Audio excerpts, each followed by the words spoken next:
আমি সংখ্যালঘুদের জন্য কাজ করব, ডেভেলপ করব। মমতা ব্যানার্জির এটা ভুল, এটা ভুল, এটা অন্যায়, সেটা অন্যায়, অনেক দোষ, অনেক গল্প, অনেক কিছু আমরা শুনতে পাচ্ছি।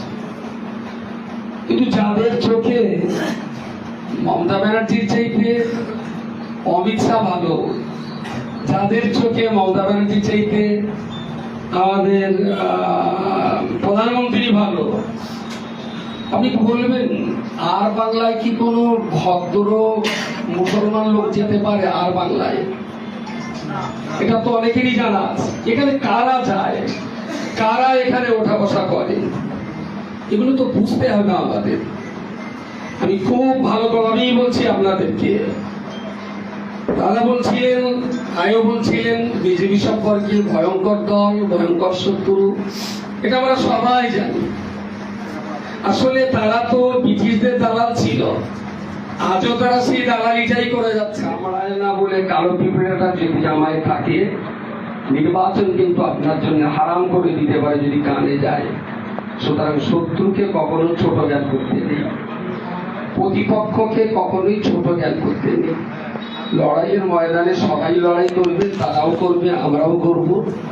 লড়াইয়ের সূত্র, লড়াইয়ের আইন, নির্বাচন কমিশনের নিয়ম কানুন মেনেই লড়াই হবে। তবে যেহেতু অনেক ভোটে জিতে আছি, দয়া করে আত্মতুষ্টি করবেন না। দ্বিতীয় যে কথাটা বলবো, দাদা বলছিলেন, দাদাভাইও বলেছেন প্রায় একই লাইনের কথা, যে ওখানে এই প্রাপ্তিটা দেওয়া কেন, উদ্দেশ্য কি, মোটামুটি আমরা বুঝতে পারি।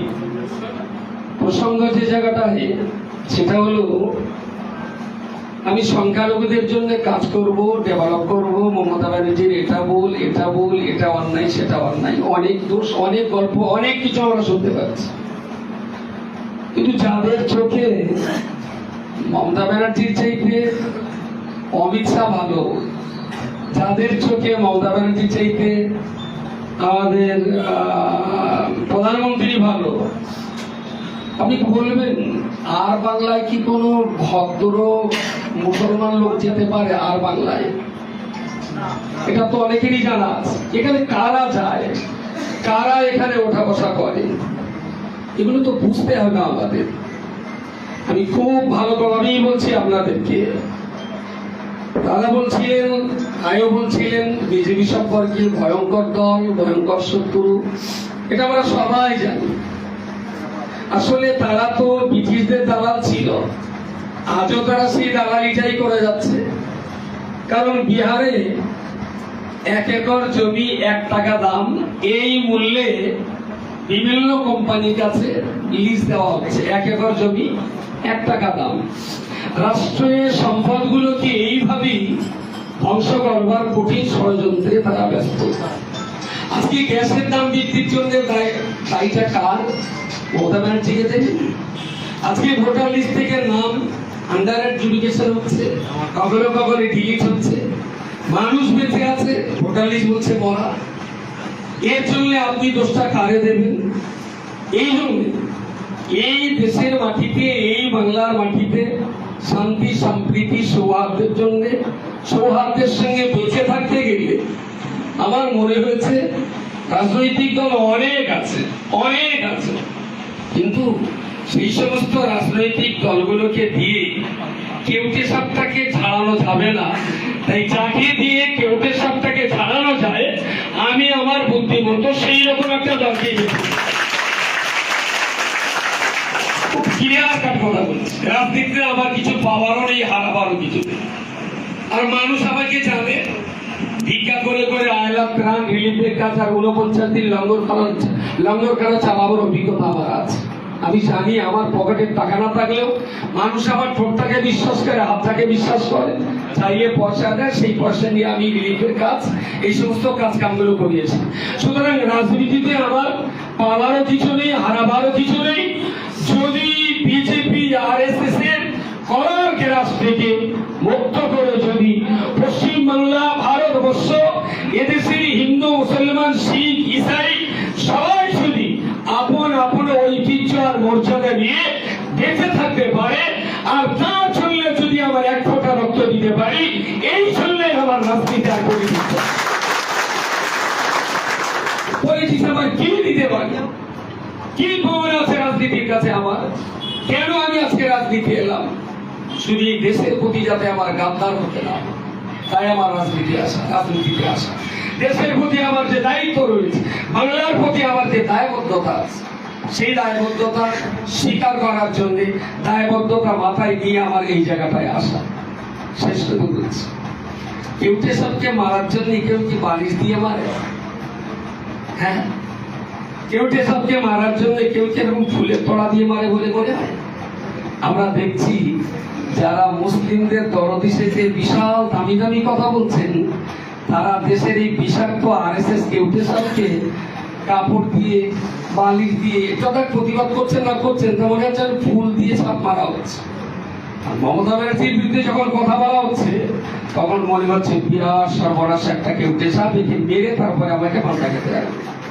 আমি শেষ কথা বলছি, কারোর সঙ্গে যদি শত্রুতা করে মারতে হয়, বোমা দিয়ে মারতে পারে, পিস্তল দিয়ে মারতে পারে, কামান দিয়ে মারতে পারে, কিন্তু আপনি যদি বোমা পিস্তল নেন, সে কিন্তু শত্রু বলে আপনাকে বুঝে দেবে, সে কিন্তু ছেড়ে দেবে না। লাঠি পাজা করে যদি যান বুঝতে পারবে, সেও পাল্টা লাঠি খুঁজবে। বন্দুক নিয়ে গেলে সেও পাল্টা বন্দুক বার করবে, বোমা নিয়ে গেলে সেও পাল্টা বোমা নিয়ে। কিন্তু যদি আপনার মনে হয় আমি আপনাকে মারবো, এটা যদি মনে করি, দেখলাম লাঠিটা ভালো না, কারণ নিয়ে গেলে দেখতে পাবে, বন্দুকটা ভালো না, মারতে গেলে দেখতে পাবে, বোমাটা ভালো না, মারতে গেলে দেখতে পাবে। তা কৃষ্ণদান এখানে দেখা করে বললাম, দাদা আরে বহুদিন যান না, আপনার বহুদিন খুব করে আপনার জন্য, প্লিজ একটু আমার বাড়িতে আসবেন, বিশাল ভালো লাগে। আর কৃষ্ণদা দারুণ আনন্দ করে আমার বাড়িতে চলে গেলেন। আমি কৃষ্ণদাকে খুব আদর যত্ন করে এক কাপ দামি চায়ের সঙ্গে 5টা ক্যাম্পাস ট্যাবলেট গুলে দিলাম। কৃষ্ণ ঘুমিয়ে পড়বে আর চোখ মিলে দেখবে কি আমার ছিল। আজকের যে মুসলিমরা অন্য অনেকে শত্রু মনে করছেন, অনেকে দুশ্মন ভাবছেন, আরএসএস বিজেপি আপনাকে এদেশের কোন একটা মোল্লা মুন্সি যারা অশিক্ষিত মুসলমানদেরকে নিয়ে জুয়া খেলছেন, এই সমস্ত নেতা লিডারদেরকে যে চা আপনাকে খাওয়ানো হচ্ছে, ওই চায়ের ভিতরে ক্যাম্পাস ট্যাবলেট গুলে কিন্তু আপনাকে খাওয়ানো হচ্ছে। আমি মুসলিমদেরকে চিনতে অনুরোধ করছি, ভাবতে অনুরোধ করছি, বোঝবার জন্য আমি অনুরোধ করছি। ওরা কিন্তু আপনাকে লাঠি দিয়ে মারবে না, আপনাকে চা দিয়ে মারবে। আপনি মারবেন লাঠি দেখে, আপনি পালাবেন, বোমা দেখে পালাবেন, পিস্তল দেখে পালাবেন, কিন্তু কৃষ্ণটা কি চা দেখে পালাবে? চা দেখে কৃষ্ণ পালাবে? বরং চাটা তুলে কৃষ্ণ চুমু দিয়ে দিয়ে খাবে। কিন্তু কৃষ্ণ জানে না যে আমি এটা যেটা খাচ্ছি, এরা ফলিগাল বিষের চেয়ে মারাত্মক বিষ খাচ্ছি। অশিক্ষিত মুসলমানদের ভদ্র চায়ের কাপে এইরকম ভয়ঙ্কর বিষ খাবিয়ে ঘুর পথে পৃথিবীকে জিতিয়ে দেওয়ার এক দালালি টেন্ডার দেখেছে কিছু না। ঝগড়া নয়, দাঙ্গা নয়, কাসাদ নয়, ব্যর্থ আমরা আমাদের সমাজটাকে, আমরা আমাদের কমিউনিটিটাকে লেখাপড়া শেখাতে পারি, বুঝ বুদ্ধি দিতে পারিনি, তাই তারা এই ভুল পথের শিকার হচ্ছে। আপনারা একটু দয়া করে তাদের বোঝান, একটু বোঝান যে তুই যে চায়ের কাপটায় মুখ লাগিয়েছিস, একবার কি মেটাল ডিটেক্টর দিয়ে অন্য কিছু দিয়ে চেক আপ করে দেখেছিস ওদের বিষ আছে কিনা, ওদের বিষ আছে কিনা? আরে ভাই, নিরাপত্তার জন্য তো পুলিশ তো দরকার অবশ্যই, কিন্তু কিন্তু কিন্তু সেই পুলিশই দরকার হলো যারা বাবরি মসজিদকে ভাঙলো, তাদের পুলিশ তোমার দরকার হলো। তুমি কাদের লোক ভাই? সেই পুলিশটাই দরকার হলো। তাদের কাজ দরকার হলো যারা তোমার নাম ভোটার লিস্ট থেকে ডিলিট করছে, তাদের কাজটা তোমার দরকার হলো। যারা তোমার বাপ ঠাকুর দাদাদের নাম ভোটার লিস্ট থেকে মুছে দিচ্ছে, তাহলে আমাদের বোঝা উচিত সুন্দর ভদ্র চায়ের কাপে আপনার কাছে খাওয়ানো হবে, আপনি একবার ভেবে খাবেন না যেটা আজকের দিনে বিষাক্ত পয়সা মিশিয়ে আমার খাওয়ানো হচ্ছে কিনা। সুতরাং আমি শেষ কথা আপনাদেরকে বলছি, আপনারা যত মানুষ এখানে এসেছেন, এবারের ভোট শুধুমাত্র মমতা ব্যানার্জি অভিষেকটিকে জেতাবার ভোট নয়, এবারের এই ইলেকশনটা হচ্ছে বাঙালি আর বাঙালি জাতিসত্তার অস্তিত্ব টিকিয়ে রাখার ভোট। সুতরাং এইটা আমাদের ভুলে গেলে হবে না। বাঙালি জাতিসত্তাকে টিকিয়ে রাখার জন্য আমাদের সর্বশক্তি দিয়ে লড়াই করতে হবে। এবং আপনারা যারা বুথ লেভেল কর্মী আছেন, বিশ্বাস করুন, আমি জানি, গতদিন বলছিলাম কোথায় একটা যে মাঠে একটা নাচ ফুল হয় না, নাচ ফুল না কি ফুল বলে, এরকম শীতকাল শুরুতে দেখা যায়। আমিও তো চাষির ছেলে, জানি মাঠের খবর। তো নাচ ফুল যখন শীতকালে সকালে ফুলে ওঠে না, আপনার ফুটে ওঠে, তো শিশিরের কোনা থাকার কারণে আর সূর্য যখন তীর্যকভাবে কিরণ পড়ে হাজার হাজার রশ্মি ওর ভিতর থেকে পাওয়া যায়, দারুণ সুন্দর দেখায়। কিন্তু নাচ ফুলের এই ঝাঁটাটা ধরে আপনি একদম যে পানির নিচে মাটির তলায় দেখবেন ছোট্ট গোল মতো একটা কি বলে ওর খেলনা, কি বলে মাটির তলায় থাকে ছোট্ট একটা, ওইটা তুলে দেখবেন প্রচন্ড দুর্গন্ধ। আসলে ওই মাটির তলায় পচা ওই কিন্তু জন্ম দিয়েছে উপরের ফুলটা। আপনারা সবাই যেদিন আমাকে ভোট দিয়ে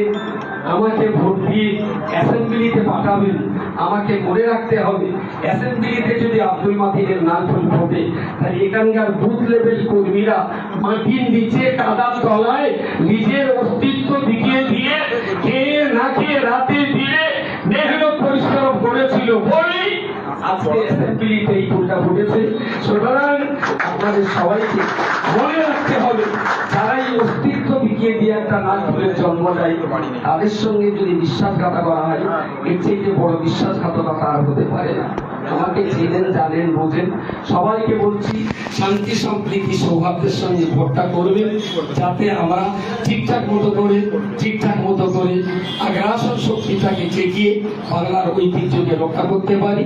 এই আহ্বান জানিয়ে অভিষেক ব্যানার্জি, মমতা ব্যানার্জি তাদের প্রতি শ্রদ্ধা নিবেদন করে আমার ছোট্ট কথা এখানে শেষ। আপনারা থাকুন।